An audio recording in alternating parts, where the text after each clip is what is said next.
Hi, everybody, and welcome to another episode of the Double A Team Podcast. I'm your host, Steve Nagishi.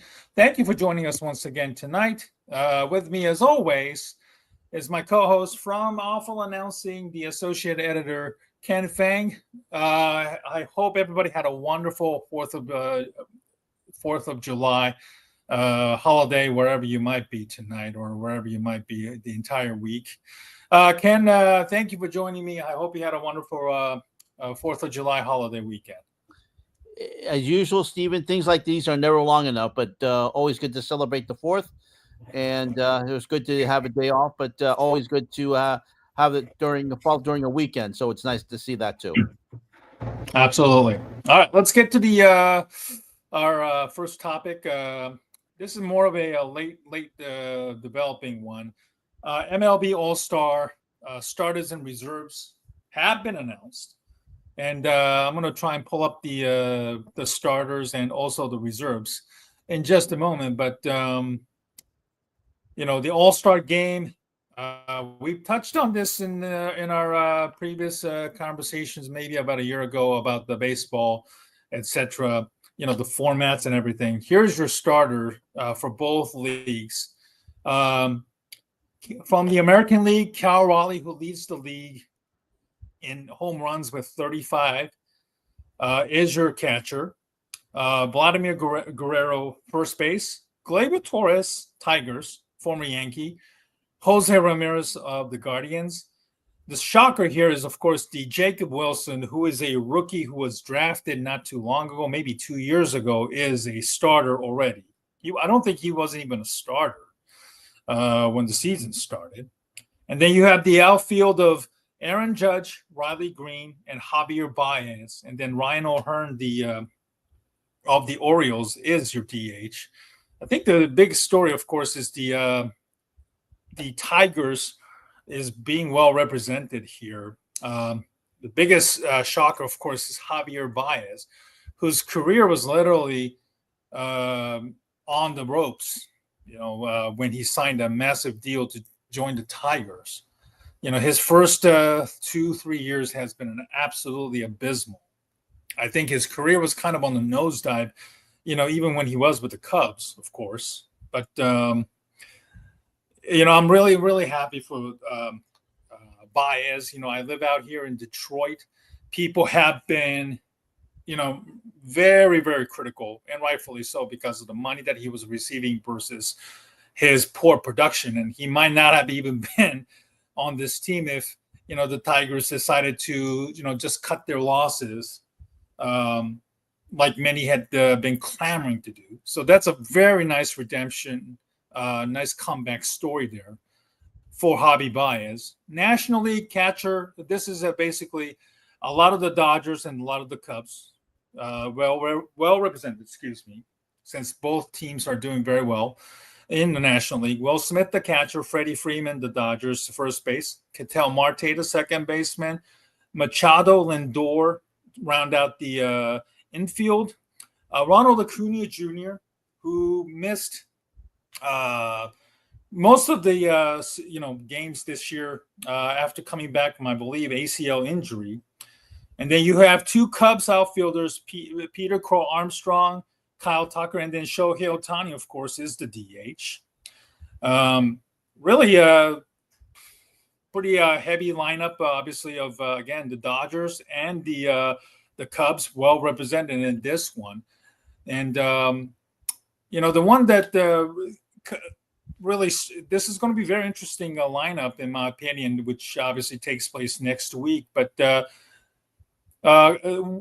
Ken, do you still get excited about the MLB All-Star game, or is this kind of like become more of an afterthought again for you? With this, I watch it, Stephen. I do too. Yeah, it's something that it's the middle of the summer, so it's something fresh. But I don't get excited as I used to, of course. And a lot of that has to do with the fact I think that the interleague play it's not special. It doesn't. It used to be when you had the National League against the American League, you had the best of each league. They rarely saw each other, and so they would get to play. And so you go say, "Oh, let's see how how Nolan Ryan would do against the National League, or when he was in the National League, how we would do against the Americans. So it used to be exciting, but now it's like it's just a glorified exhibition because all the interleague play that happens, and of course some of the things that Rob Manfred has done, which will ruin the game, like the ghost runner on second base in extra innings, which is totally silly and has to be eliminated. But overall, it's something that'll be I'll watch. I've had the tradition since going back to as a kid, so I'll watch it on Fox. It'll be something to see, and everyone talks about, the ratings are down every year, but the ratings for everything is down. You're not going to get 60 million people watching the All-Star game like you did in the 1960s. It's just a different atmosphere. So it'll win the night. It will win. It'll be the most watched and most viewed program of the night, like it always is. It's just not going to get as many viewers as it used to, but people will watch. Oh yeah, I will definitely watch it since it's Monday, of course. But it's like you said, the interleague play has completely made the All-Star game somewhat irrelevant, unfortunately, and it's not going to go away anytime soon. The interleague has been in the MLB schedule for, I think it began 1996, 97, right, something around that, right, time, maybe, right, shortly just after when the MLB strike ended. Right after when back right, 1995. Of course, that was not a full season, and then just to bring back the excitement of the game. That was implemented, and I thought that it was just for maybe for a few years, but it seems as though it has become more ingrained. You have interleague games starting off, excuse me, to as an opening day nowadays. It's not, it's uncommon now, right? That I should say that interleague games has become like an open, Oh, sorry about that. U.S. just the U.S. just scored. Wow. Ah, okay. Oh, the U.S. just scored. I apologize. This is a Gold Cup game. I'm watching it on Fox locally here in Detroit. Free kick. U.S. just scored on a header. It bounced off a top crossbar, and it looked like it did cross the goal line. Wow, that was quick. I did not see this happening at all. I thought that the Mexico was going to, be a dominant game, and it looked like it did go past the goal line. Now, CONCACAF, where U.S., Mexico, and that region play, they don't have the VAR that in Europe that they don't have. Chris Richards, the defender with his header. Yeah, he has been a wonderful. He's been playing wonderful. He had a great season in Crystal Palace in Premier League. His team beat Manchester City to win the FA Cup. Mexico obviously is a much better team, of course, talent-wise. And now, wow, this has to be like a massive shocker for Mexico. Which is obviously they're playing in Houston for the finals, which obviously 95% of the fans are, Mexican fans or Mexico fans. That's obviously dominating this one. But obviously, getting back to our conversation, the All-Star game, obviously, because largely due to interleague game has lost its luster. There's no question about that. But one thing that I'm also kind of scratching my head, as a Cubs fan, I'm a little bit disappointed that Seiya Suzuki, who actually leads the league in RBIs, it was snubbed. He didn't even make the roster because of this silly rule that you have to have, what is that? All the players from each team has to be well represented. That's kind of like a very, very antiquated rule, in my opinion. Ken, what do you think about this old rule where people have to be represented from each team? Does that kind of turn you off, well, or does that? It doesn't matter one way or the other. Well, not everybody gets in. I mean, there's always one or two players that don't get in. One player, one reliever that's left off just because. Remember back when the All-Star game ended in a tie and they ran out of players, and Bud Selig was looked totally lost in that situation. Well, I think that's why. I think they're trying to attract casual fans and says, oh. Here's somebody from Boston for the Red Sox. Oh, here's somebody from Milwaukee, or here's somebody from Detroit. I get that, and I understand it. I don't mind it at all. Should Suzuki be in there? Yes, he should. But there's always going to be a snub. Oh, someone always gets snubbed in the All-Star game. I'm just kind of surprised that they would not take Suzuki from a big market team like Chicago. Where you want to have. But I get that the fact that you're going to get mostly from players from the two World Series teams from last year, the Yankees and the Dodgers. Detroit got a lot of players this year because they're doing surprisingly well and in the American League. So you're going to get some more players out of that. You have to leave somebody off the roster, and unfortunately, Suzuki got lost in the shuffle there. I would have loved to have seen him play, but unfortunately. There's only so many roster spots you have. And like you said, every team has to get at least one representative in. I don't have a problem with it.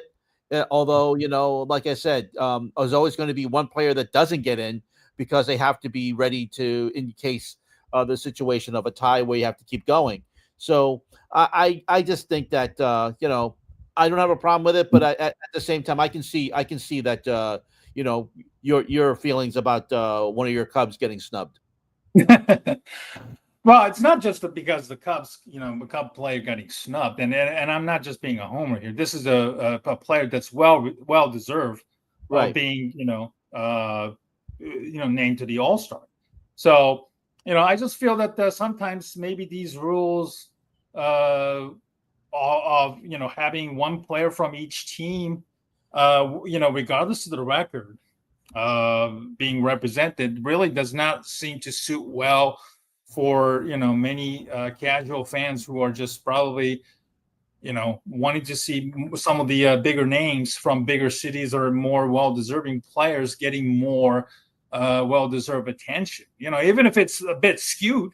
I mean, that I don't know if MLB really cares, or fans don't care much about it. If you're going to bring in, you might as well bring players from the teams that you're familiar with from big cities. So I feel that maybe that's something that you have one here from National League here, Colorado, Hunter Goodman. I barely know the guy, to be honest with you. I don't want to be like an ass for saying something like this, but there are some guys who are maybe more got snubbed here. Pete Alonso, Corbin Carroll, Eli De La Cruz, Brendan Donovan, Matt Olson, who's the Braves are having a terrible season. Of course, Kyle Schwarber, Stowers, Miami, another bottom barrel team. James Wood from Washington, who has one of the worst record, but he is obviously certainly a rising star, and I get that. But I certainly would like to see people get selected, not because you have to represent each team, one player from each team, but you have somebody who actually does something meaningful for the team that is actually leading the NL Central RBIs. Which obviously means that people who lead the league in RBIs don't mean anything. This isn't some Joe Schmo we're talking about. We're talking about a guy who's leading the league in RBIs, who's been a catalyst for the Cubs offense after struggling very much his first 3 years in the Major League Baseball, coming from Japan with language, culture, and obviously a little bit of injuries. Suzuki had been hurt, which obviously kind of explains why his numbers have really never been all that good up until now. And I get it, Kyle Tucker's acquisition has been a godsend, but I do believe that, Suzuki would have been a fantastic addition to this team, and I do believe that I think, he certainly would have been deserving and well rewarded for, what he has done so far. Anyway, now we're going to stick with the baseball for just a moment, but a huge news break this past week. Guardians pitcher Luis Ortiz is under investigation by Major League Baseball for the betting history. He was actually supposed to pitch on Wednesday or Thursday, I believe, against the Cubs, but his start got snubbed because of this. And it was actually kind of shocking, but it was very, very interesting because about a year ago, this time, Ken, maybe not this time, but a little over a year ago, we had this conversation, obviously, with Shohei Ohtani's interpreter, Imahara or Mizahara, being indicted, and I think he's already in jail now for gambling debt and then stealing money from Shohei Ohtani's bank account. And there have been some, unflattering chatters about, people accusing Ohtani of even, gambling without any sort of information, and that people were saying that, Ipe Mizahara took the fall for Ohtani or something like that, which, again, was uncalled or unfound for. And now, you have Luis Ortiz, the pitcher for, again, Guardians, is being investigated for his actions right now. And it's kind of interesting that baseball is having this problem for the second consecutive year, and this time we have one of the own. We're not talking some minor league guy betting on baseball. We're talking about a legitimate major league pitcher under investigation for making a maybe, I don't want to say this, but possibly maybe throwing a game, or maybe having, manipulation when it comes to gambling. Because let's face it, Ken, gambling has become a part of, it's become more prevalent, and unfortunately, depending on how your stance is, it's become more and more prevalent. There's not a single day you don't see a commercial on MGM, DraftKings, FanDuel on a regular basis. And it's not just sports betting. It's just basically they also operate, online casinos through the apps, bets and stuff like that. And you don't see that. There's not a single day, again, you don't see the ads for that. And, baseball, it seems as though is becoming easy to manipulate. And that's like the one that has so much history, because obviously with the Black Sox, Pete Rose thing, it seems as though a lot of these things are all happening under baseball historically. And Ken, I want your thoughts on the investigation of, Luis Ortiz. Obviously, I didn't know who he was until we heard about this, but it seems as though baseball is becoming a league that's been really becoming more and more associated with betting or gambling, now that the sports betting has become widely accepted in this country. How are you feeling about this? Well, let me just say this. I'm not too familiar with the story, but gambling, we talked about this last year, Stephen, with the fact of Ohtani's interpreter. And of course, it always goes back to when Pete Rose gambled on baseball, and even the Black Sox scandal. And as you mentioned, with the fact that the sports leagues are embracing gambling now, when they used to like shun it and try to say it was like the 800-pound gorilla in the room, you just don't.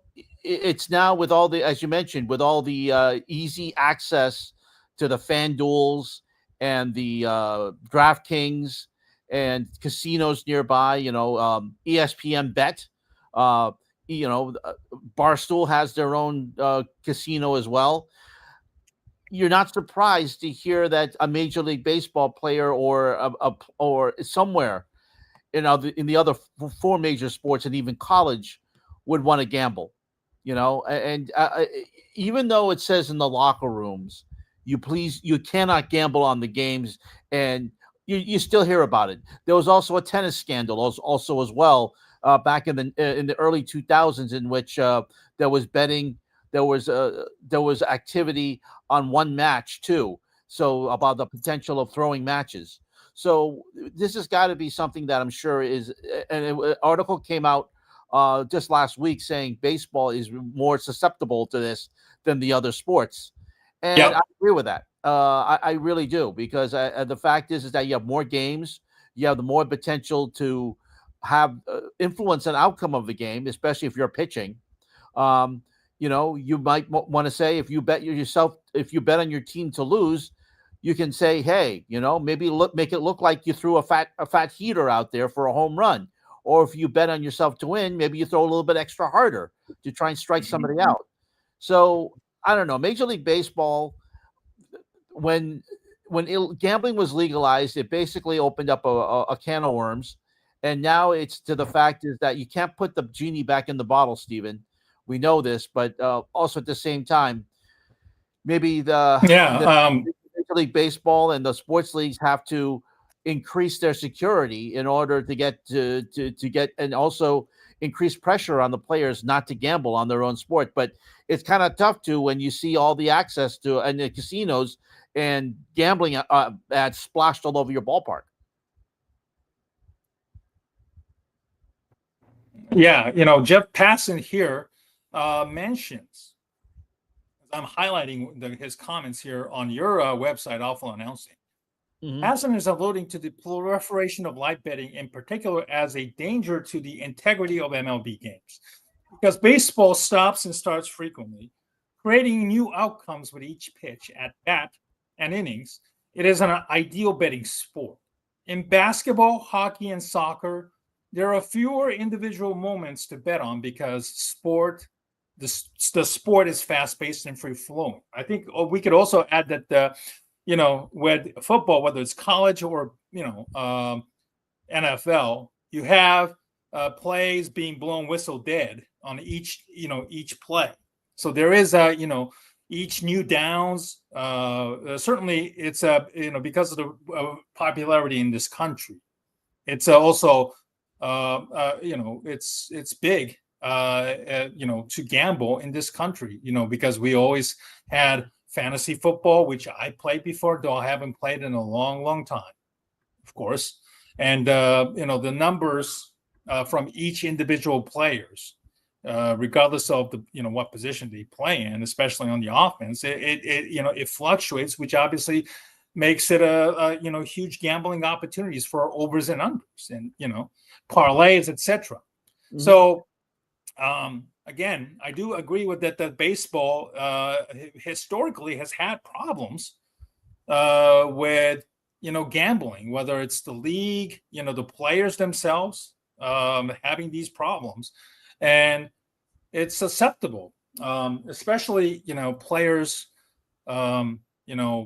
maybe from South America. We've had problems with players, from South America. Their family's been kidnapped many times because of the large money or signing bonuses that they get, etc., etc. It's an ideal target, right? So maybe there is an opportunity for players, especially when they're making lots and lots of money and being targeted for gambling, or at least their families are being taken hostages, or at least being targeted for threats, and maybe they're forced to manipulate the outcomes of the game, whether it's ball or strikes, overs and unders, on strikes, balls, how many innings you can pitch, etc. So there is a problem that I do believe that the MLB has to really take this into significant consideration. Otherwise, I think the integrity of the game, especially in MLB, which is enjoying an increase in viewership thanks to the pitch clock and the stars that are starting to emerge nowadays, with the younger stars starting to emerge. MLB is going to ruin all of this because some of the players aren't just can't lay off gambling, or they're being forced to manipulate the game, whether it's on their own or because they, a mafia or a cartel or whoever is actually threatening them and their family members or whatnot. So, this is where something that MLB has to really take serious actions, investigate. And if, whoever's behind it, they have to, obviously work closely with, the local, and maybe the FBI might have to get involved in all of this at some point if it's necessary. So, baseball has a serious problem, in my opinion, Ken.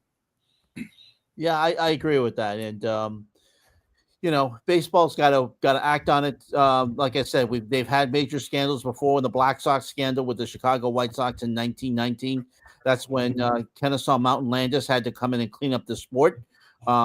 Unfortunately, some of it was based on race. Unfortunately, at that time, you also had Pete Rose, which was a situation in the late 1990s, and he bet on his team to win.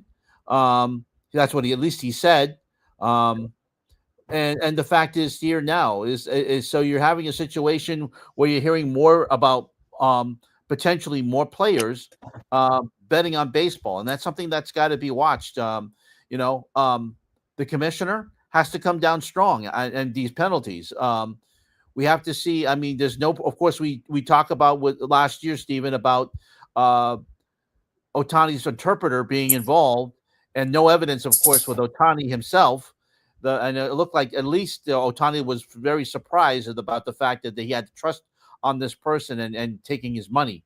But the issue is that it's again the access, and it's again the proliferation of of legal sports betting. So now that it's here, you've got to find a way to not only protect the sport, but also ensure that players don't try to throw the games, because once the public feels that what they're watching is not real, then it becomes a slippery slope. And you got to be careful with that, because if that happens, then what is the credibility? That you lose credibility with the fans, and once you lose credibility, that's it. So it's hard to get it back. So the baseball's got to do something about Garcia. They've got to do something about try and nip it in the bud. And if it proven, actually, it's Ortiz. It's Ortiz. Ortiz, I'm sorry. If they have to come down hard, and they have to, Commissioner Rob Manfred can't be pussyfooting around here. He's got to make a judgment, and as soon as he finds all the evidence, he's got to make the judgment. And if he has to ban from baseball, then do it. Exactly. Rob Manfred's leadership has always been in question many, many times. So I do believe that, this is a moment of truth for, Rob Manfred. The leadership has to be there to protect the integrity of the ball game, and the players who play hard, and they're obviously not in a position to be manipulated. So there has to be a rule in place for baseball to make sure that the players are being protected without question. We have to protect them from outside interests or threats in this case. So, I want to make sure that, Rob Manfred and the MLB leadership takes this matters very seriously. And if you have to ban the guy or two or whoever it is, do it. You can't have one person, maybe one of like 1,000, 1,500, or how many players on 30 maybe about 1,000 players in both leagues combined. You can't have one person ruin the integrity of the game and make them look like everybody in baseball is like a gambling junkie or just a adrenaline freak or something like that, because it hurts the game as well as those who play hard for the love of the game, of course. But there has to be some sort of a rule or hammer needs to be dropped down to some players who do this, because if you don't, And unfortunately, even after, no matter what happens to Luis Ortiz, Ken, I think that there is going to be more players, whether you're an American, Asian, or a South American players, there's always going to be, Mexico just scored. Damn it. Poor defending from U.S. 1-1, game on. Terrible, terrible defending. U.S. just couldn't clear the ball right now. Now it's going to be a very interesting game now. Anyway, so yeah, again, no matter where you're from, each player, you're being withheld to upheld the integrity of the game. And if you're not, if you're not part of it, then you need to go. That's how I see it. All right, let's move on to the different topic here. WNBA is, continuing their expansion. They just announced that Cleveland, Detroit is going to be one of the, and then I believe Philadelphia is also another team that's also part of the expansion for the next couple of years. And then one of the own star players, Indiana Fever, which is obviously the team that Caitlin Clark plays for. And then she made some, Sophie Cunningham, I should say.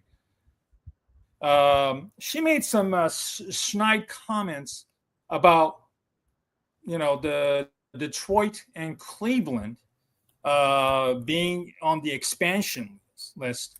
Obviously, she made some, derogatory comments towards Cleveland and Detroit. You're obviously a Cleveland sports fan. You probably have been to Cleveland yourself before. Ken, obviously being a huge Browns fan. Ken, I want to know from your perspective, does Cleveland obviously get a lot of shit from media and the other fans, for the lack of better terms? But do you agree with the the comments being made about Cleveland or Detroit? Well, let's just. I don't think it's as serious as people are making out to be. Sophie Cunningham, I think, was obviously she was trying to. It came out wrong. And obviously, fans are very serious about their own fandom, and I don't blame them, but it doesn't bode well when one of your, especially you're trying to expand the league into other markets. But you know what it's going to do? Exactly. It's going to fuel a rivalry between Detroit and Cleveland when they finally get into the league.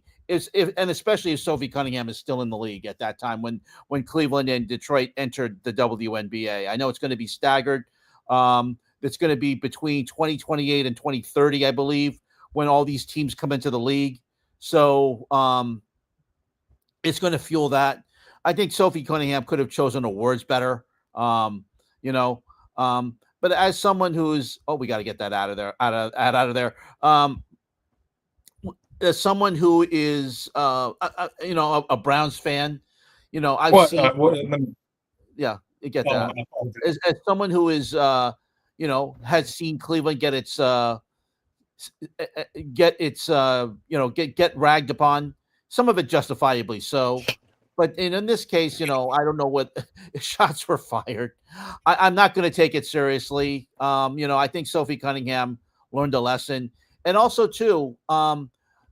There were some comments about one of the league officials saying that some of the players don't realize about that now their comments can be magnified. Now they don't realize that they're not used to seeing this type of coverage for mainstream coverage that the WNBA is now in. They're used to being on the outside looking in, but now every one of their comments are being magnified. So I think it's a lesson learned that that you got to be careful in what you say. So I think Sophie Cunningham learned a valuable lesson. I'm not going to say it's something that she should be suspended for or something like, I think she just learned a lesson. And I think that now she should just be a little bit more careful in choosing her words and firing shots at other cities.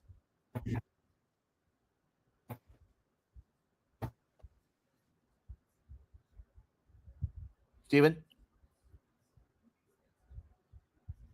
Yeah, I apologize. There seems to be a little bit of a delay. I don't know if it's my internet or not, or I don't know if it's because I have so many stuff open in my tab or timeline right now. But it seems as though, Ken, that the WNBA cannot seems to whatever the goodwill that they're trying to do. Obviously, expanding is a sign of growth. That this league it obviously is a positive news, no doubt.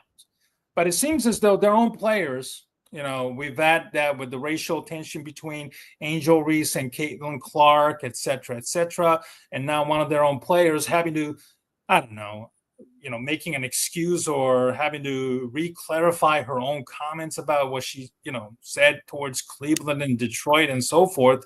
It's a little bit of an embarrassing situation for WNBA that they cannot afford to have on their players taking shots at their expensive expansion cities when at a time league is trying to grow the league at a right pace and at the right time.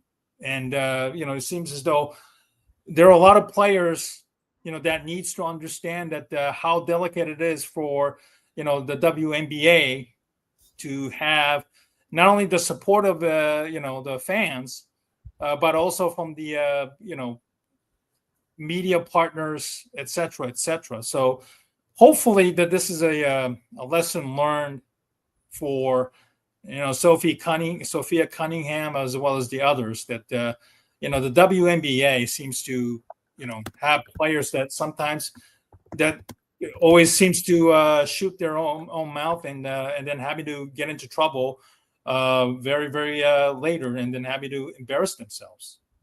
And one thing that I'll mention here, that one person who is who's now going to be a former sideline reporter, Laura Oakman from Fox, she had a great partnership with the NFL. She was in trying to get more women in sideline trained in sideline reporting. They would reach out to the NFL and have practice interview sessions with NFL players, and it benefited not only the women who are training, but also benefited the players, because now they were learning about what it was like to be part of a media interview. I think that's something that the WNBA should do, and probably maybe reach out to not only just Laura, but to other media outlets as well, to say, hey, look, we need to get our players trained. Let's reach out to somebody and do some media training to make sure that because the spotlight is going to be on the WNBA for many years to come.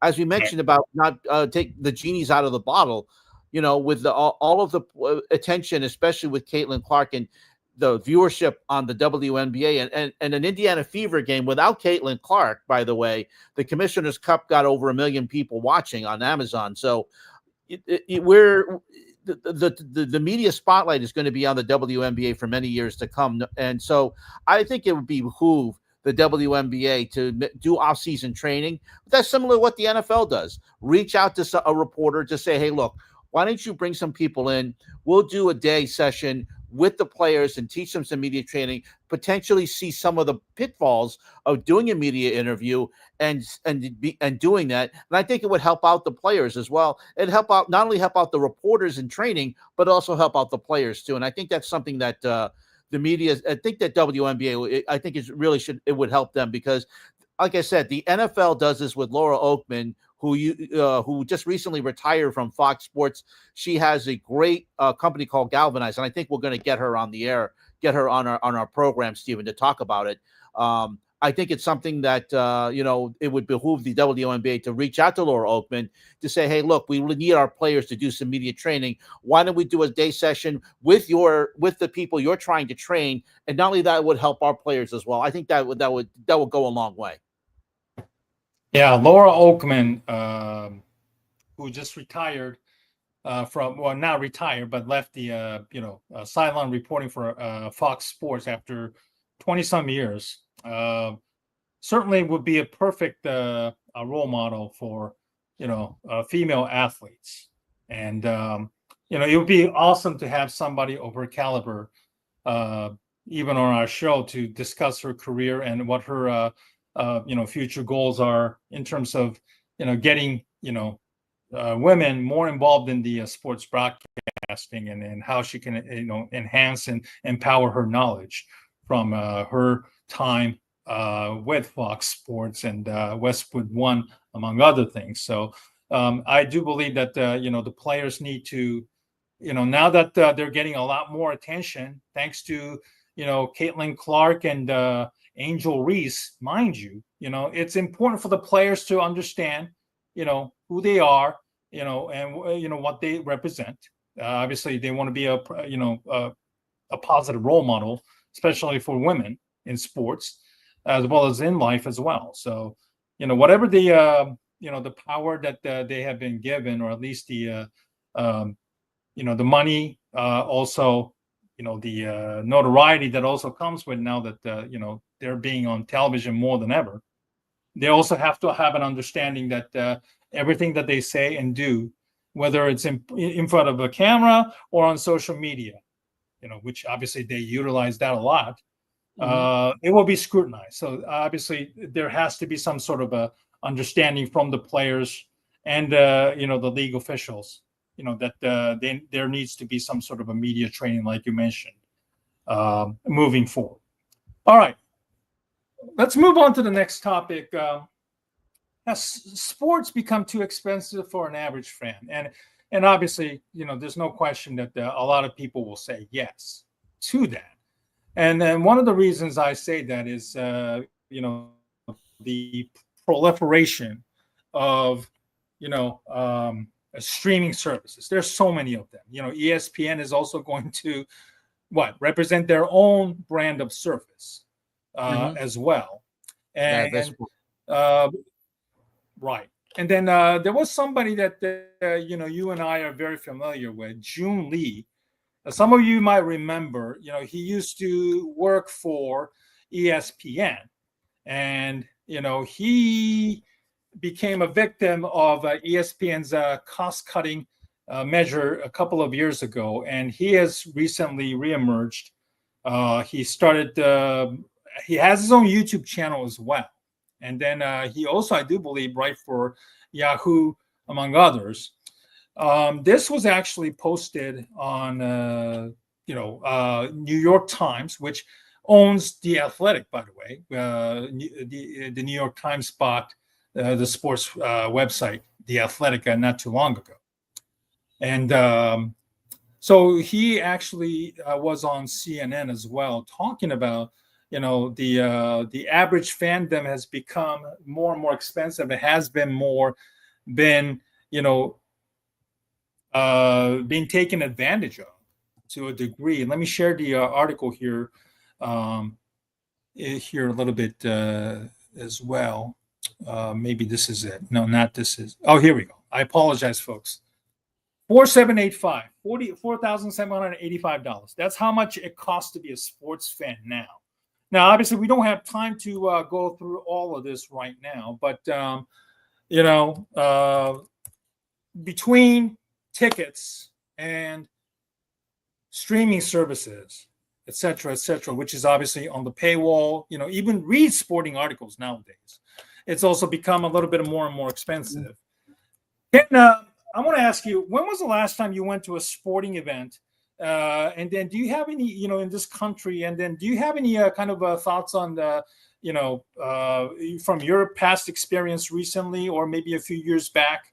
And then do you feel like being a sports fan in this country has become, like a more of a cash grab, and then just being taken advantage of more so than ever?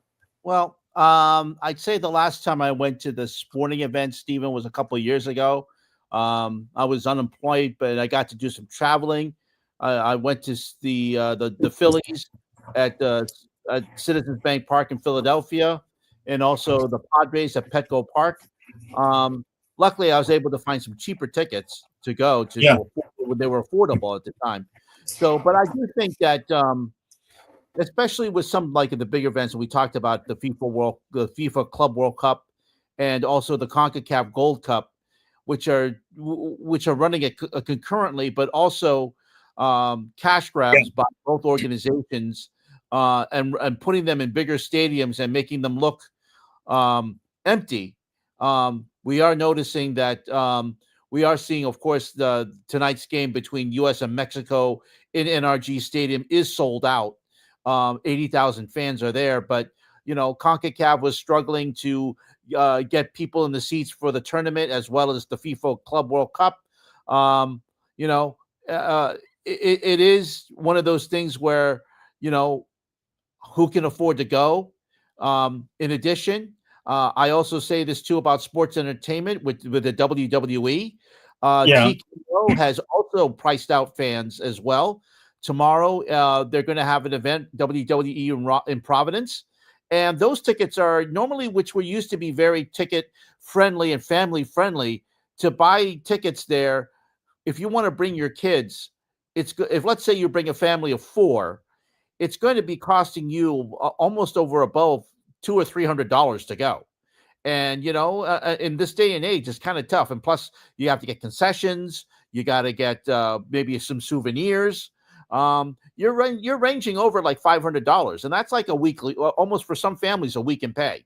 So you got to be, and it gets to the point, Stephen, that who can afford to go to these things, and that's exactly correct. I mean, one thing that I'll mention in our final comment tonight will be about a streaming service, and I'll tease that.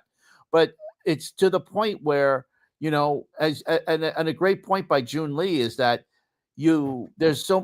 whether you want to watch your sports, it's not all in one place.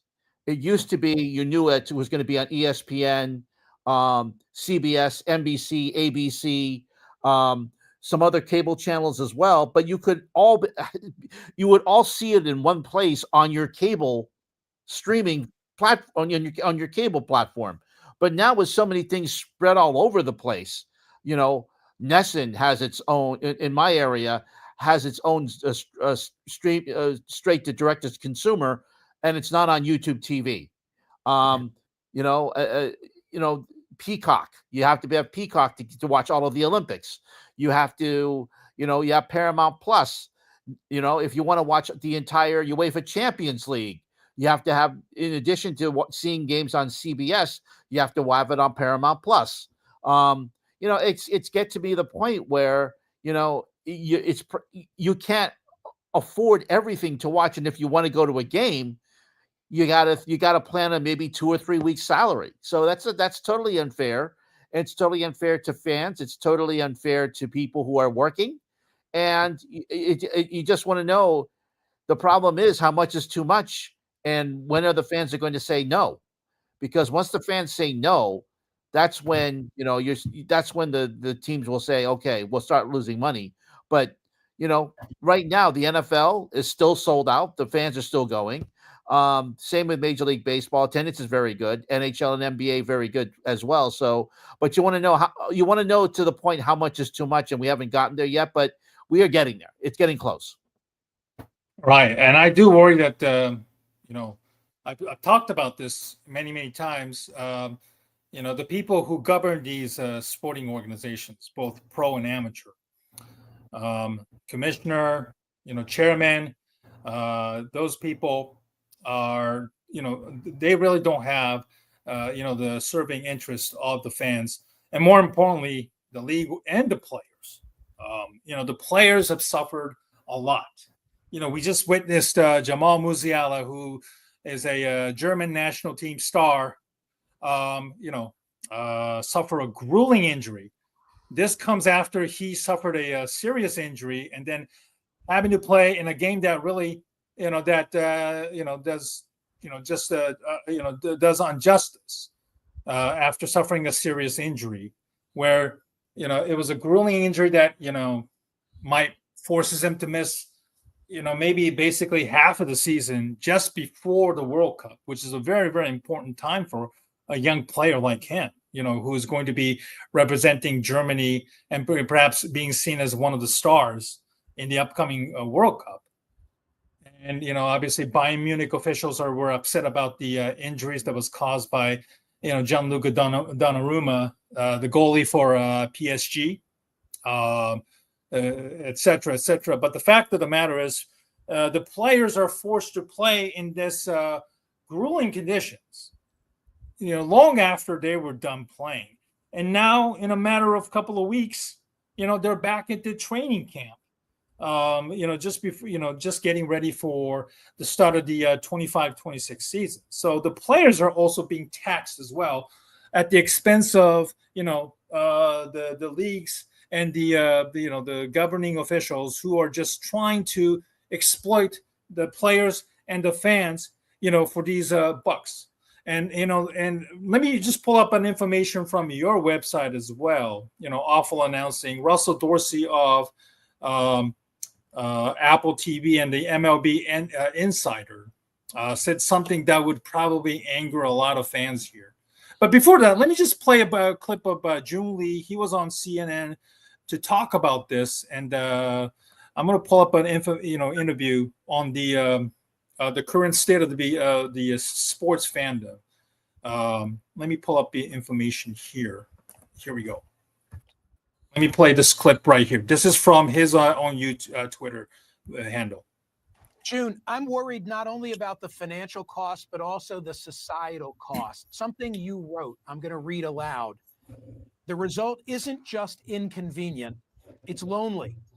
As access shatters, rituals vanish, as do the moments that make sports communal. A bar full of strangers cheering for the same team, the generational ties passed down through the seasons. Those experiences fade under a system that dictates that the more you can pay, the more you can see, until the game disappears behind another paywall. Expand on that. We're living in a time where there's so few things that people can actually talk about at the water cooler with a stranger on the subway. And sports is one of those last things that people can actually come around, because it's something that happens in the real world. It's a current event. And it's not one of those things like a television show where those all used to be on the same broadcast network. And now everyone almost seems to be watching a different TV show. I don't know how many conversations I've had with a friend where they'll bring up a TV show that I've never even heard of. Sports is one of those last things that everyone is still kind of following in the same way. And because of the way that the leagues are trying to maximize the amount of money they're making from sports fans through these subscription services, it's also just cracking the community that we see around these teams. I've had multiple friends come up to me about how they want to go to a sports bar, and they've actually had to log in to their own YouTube TV account or some streaming service because the bar isn't able to actually stream those games. And when people can't take those moments for granted, that you can just go to a sports bar and watch whatever big game might be on TV, those habits, those small habits, start to fade over time. And as a result, it's hurting sports bars across the country. I so applaud you for making that point. Just a quick final thought from me. I can't find stuff when I want to watch something. Gone are the, now I'm going to sound like the elder cocker here, but gone are the days when you knew on what channel you'd find the hockey game, the baseball game, the basketball game, or the football game. It's not only do we not watch the same shows, but we can't keep up with all the changes in terms of where we can go to watch more. Thank you. The piece was great. I hope people will Google it and read it, and appreciate you being here. And what Joon Lee said there in his interview with CNN? Yeah, I agree with him. I have to say that, here's a guy. Joon, of course, has been, as you mentioned, pardon the interruption. He's been doing great work for ESPN. As you mentioned, just recently, he was finally released from the shackles of the ESPN contract to finally get his own outlets and write again. He's absolutely right about that. The fact that sports is communal, and the fact is that we're at a point now where it's difficult to find something. It's difficult, and you have to find things behind a paywall. And I'm going to be mentioning that, like I said, at the end of my at my final word, Stephen. It hurts sports, especially sports trying to get an audience. And if you're going to put it on a streaming service, which isn't prevalent, like a Peacock or Paramount Plus or even a Netflix, if you're going to be putting it on a smaller platform, who are you helping? You might be getting money in the short term, but are you getting a mass audience? And that's the problem here. What network TV and cable TV did was give you that mass audience. By going to a streaming service, now you're narrowing that potential of getting a mass audience behind for what? For getting some money in the short term? Who is it hurting? Who are you helping? You're not helping. Maybe you're helping your bottom line, but you're not helping trying to get more people to watch your event.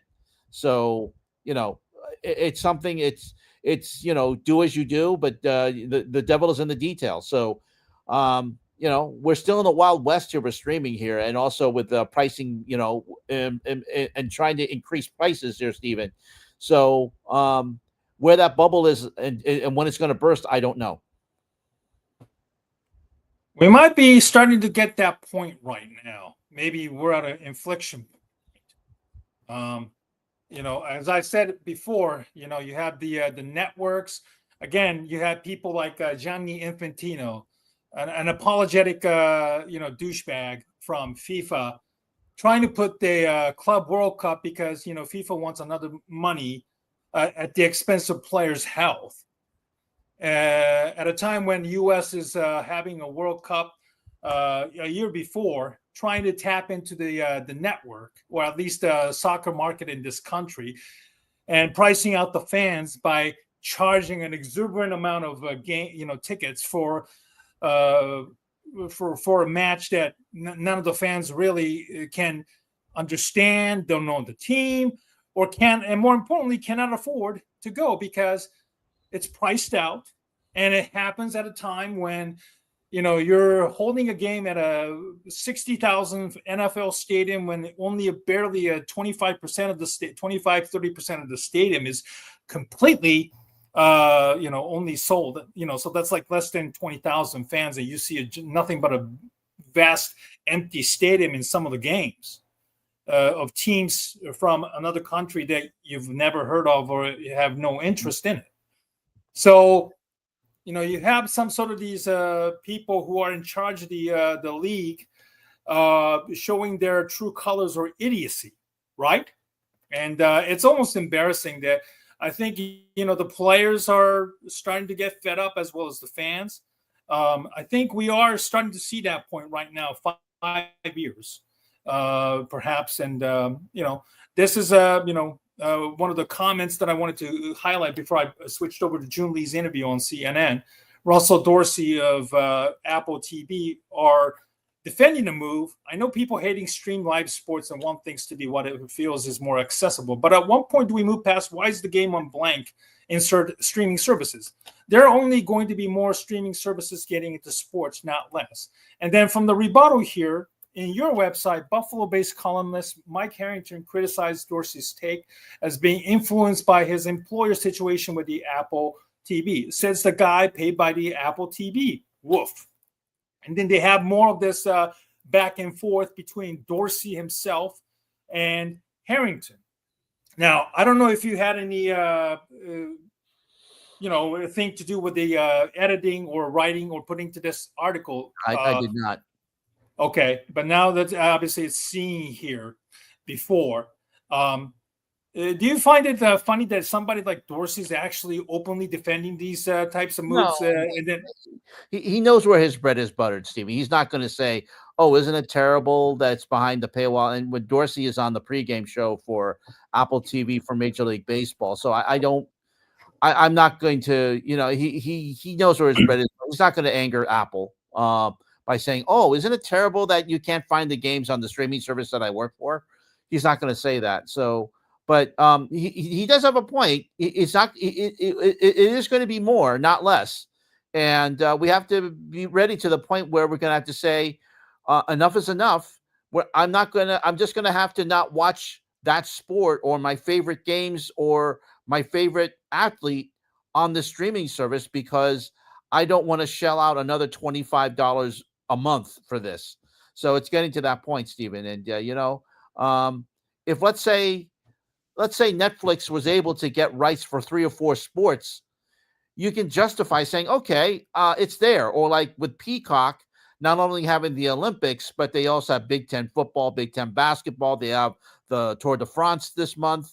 All right. So, and not only that, and Peacock, in addition, has maybe some series and TV shows or movies that you like to watch, so you can justify Peacock. But it's then like uh, a subscription-based model for a certain sport. Um, that's where you have to draw the line. And again, I'll be mentioning that in my final comments tonight. I couldn't agree more, Ken. I think there are, a lot of the leagues are, like for example, NFL is selling off Black Friday as well as the Christmas game on Netflix. Like certain games, like very small portions of the game are being sold to a different streaming services. And then you have to pay for that just to watch your favorite team, perhaps, if they're playing on, Thanksgiving, Black Fridays, or, Christmas, and then having to, perhaps leave the streaming services. Now, maybe the leagues and the streaming services, because they're smart, they'll probably make you, force you to just sign up for a few bucks, and then just to leave, even if you leave, you still make some money out of it. There's obviously like a half price or a 30-day free trial, et cetera, when it comes to these things. But, I do believe that, this is what, the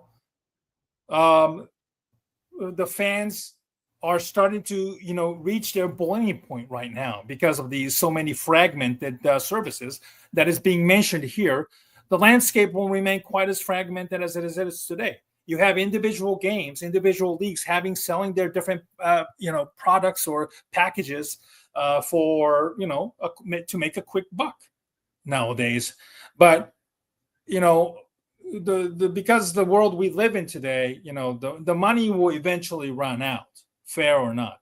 The economy could crash, and it makes it difficult for many, many fans to afford services. And a lot of times, in the past, of course, cable TVs and those types of luxuries become casualty when people need to cut back on money. Of course, dining out, of course, as well.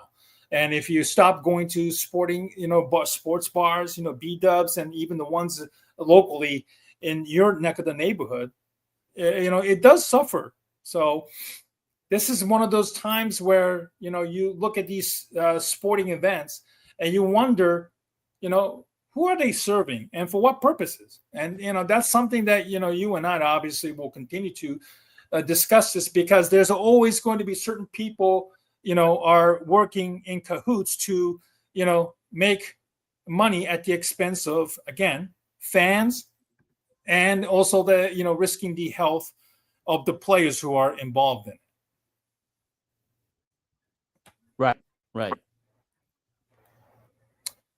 Anything else? Let's move on to the final segment. Obviously, I made my comment there, and any final thoughts? Any final words for you, Ken?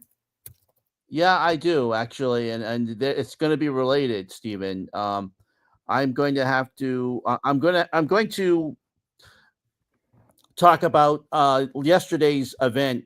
One of the best events that I had seen in a while, and it was the Diamond League, the Prefontaine Classic yesterday in Eugene, Oregon. It was held at Hayward Field. That's the track and field event, correct? For those who are not familiar. Yes, it was a Prefontaine Classic. It was the Diamond League. It was on NBC yesterday, and it was a great event. We saw two world records run. One done by Beatrice Chabet, the first woman to run under 14 minutes in the 5,000 meters. And then the other world record was set by Faith Kiprian, who ran in the first woman to run under 3:49 in the 1,500 meters. Two great events yesterday. Both were seen on the whole event was seen on NBC yesterday, and that was one of the only Diamond League event, Stephen, that was going to be on NBC, because you know why? The rest is going to be held. I'm sorry. The rest is going to be held is on a subscription service, and it's on Flow Sports. This is what I'm going to be talking about right now. Flow Sports, as you can see there, is the home of the Diamond League. Last year, it was on Peacock. This year, it's now under subscription-based service, and it costs $12.49 a month to sign up to see the events of the Diamond League. These are events, track and field events all over Europe and the United States. and a monthly plan. The best value plan was $12.49, billed annually, and then the monthly plan is $30 a month. That is just absolutely ridiculous. So, Stephen, I just cannot believe that the Diamond League and track and field, the best track and field athletes coming off a great year of the Olympics in Paris last year, the Diamond League went to Flow Sports rather than Peacock. Now, I understand Peacock's a streaming service, but again, like I said, they have a whole bunch of other events on there. They have golf. They have the English Premier League. They have, they'll have the NBA this coming season. So there's a lot of things on there that can justify you paying for that. You're not going to be justified paying for completely, unless you are a complete track and field fan, to watch the Diamond League. And I criticize World Athletics for doing so. They just last year signed a contract with the BBC to show it over the air into the United Kingdom. And I understand that, there just may not be the interest by the United States networks, but I think it would have behooved the World Athletics to try and find some agreement with NBC to at least show the events and continue streaming the events on Peacock. But Peacock couldn't justify the price. So instead, they went to that subscription-based model. And unfortunately, the rest of the Diamond League, except with the exception of the Prefontaine Classic, is all on Flow Sports. And again, unless you could really, really want to watch those events on there, you can't justify paying what would it be, basically almost over $150 for the year to pay for the Diamond League on Flow Sports. So that's my criticism, and that's my final word, Stephen. Okay. Thank you for that. I had a couple of things that I wanted to mention in my final words. I forgot to mention we had two significant deaths in the sports world today, this past week. One is the death of a soccer player, Diogo Jota, who plays for Liverpool.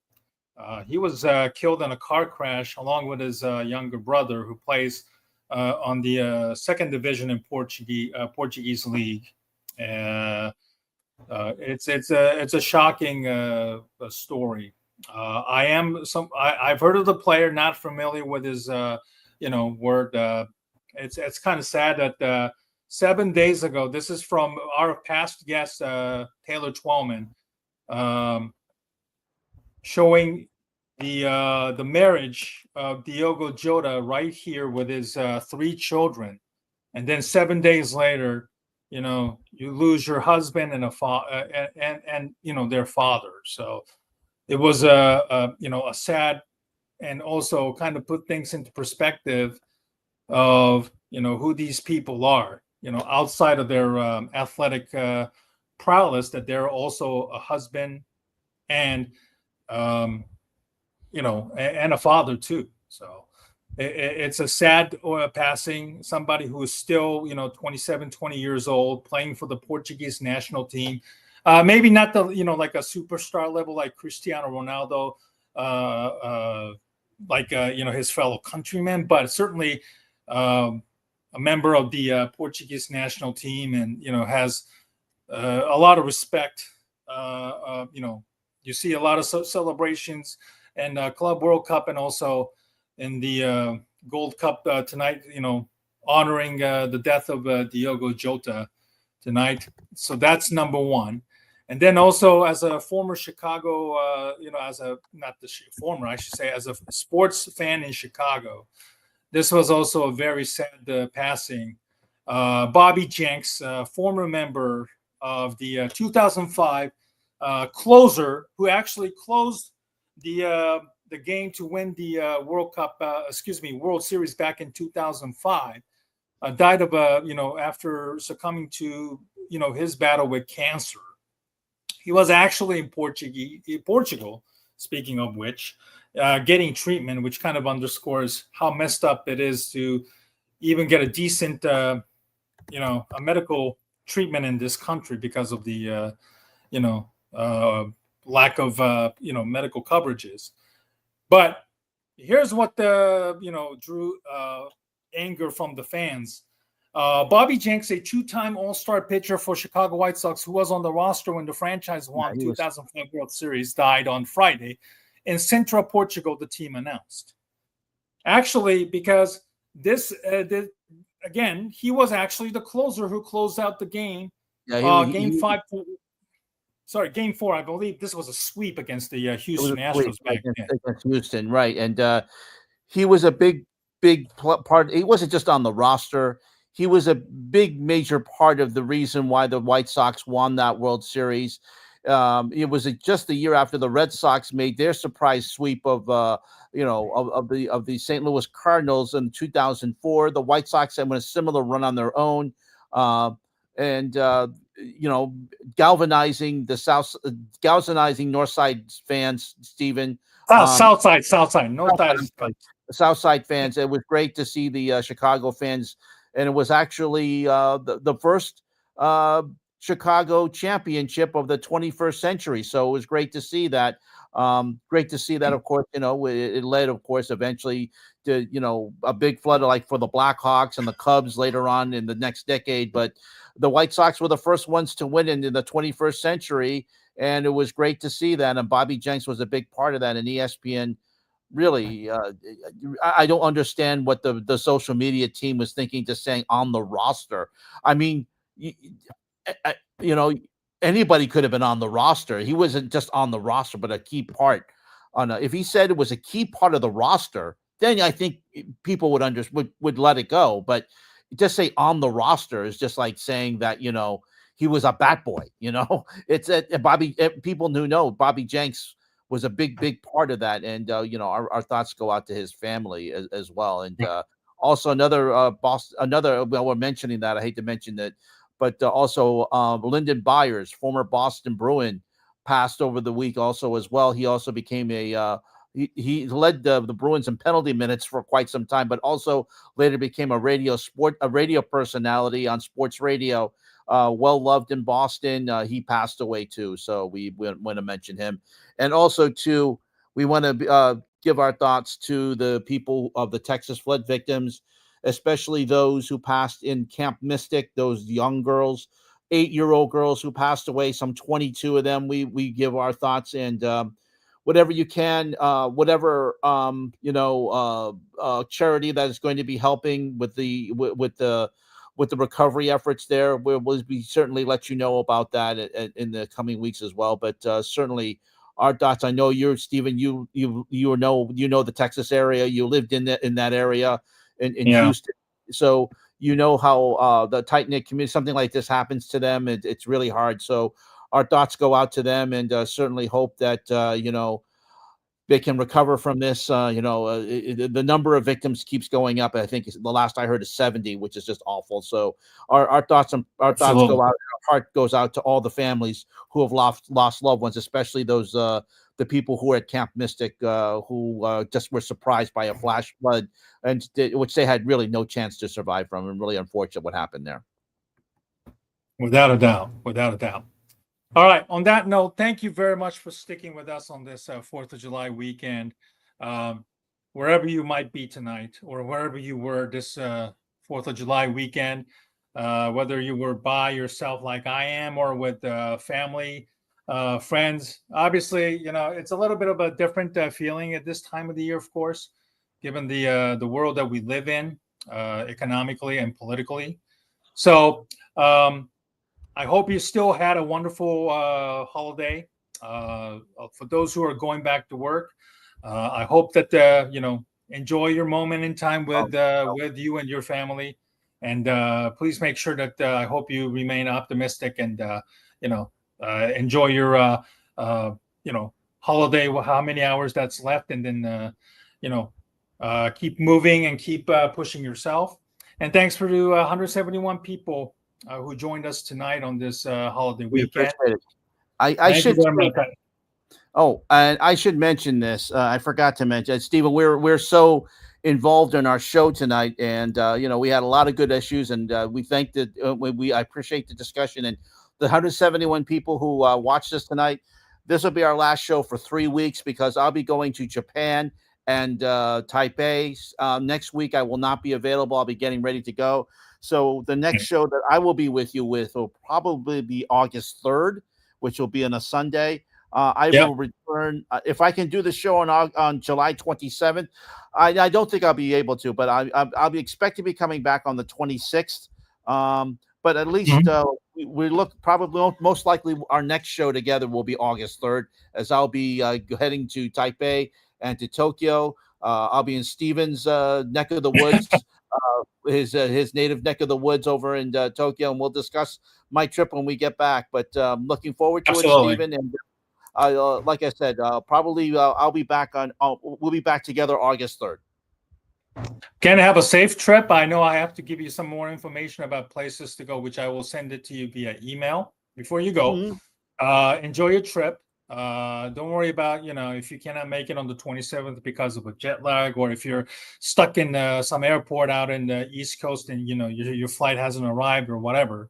So, have a safe trip. Enjoy your time, of course. Tomorrow night, I'll be welcoming Kevin KT Turner, who's a friend of Jeff Skinwade from Dallas-Fort Worth on the show, 9/8 Central. We're going to be, I'll be welcoming him, and I'll let you know while Ken is gone on vacation, if I could do an interview segment with a certain number of people, obviously because of the 4th of July. The schedule wasn't available. Hopefully, I'll reach out to those who I've reached in the past and say if they're available on after 4th of July, if they're ready, and if they're able to come on with us even for half an hour or so. I'll let you know on my X and inform of you of our live streaming audience. Again, Ken, safe travels, and thank you very much for those who joined us. Have a safe and wonderful evening, and we will join you again. At least for me tomorrow night, and then both of us maybe in a couple of weeks. Have a great night, everybody. Take care. Thanks for joining us.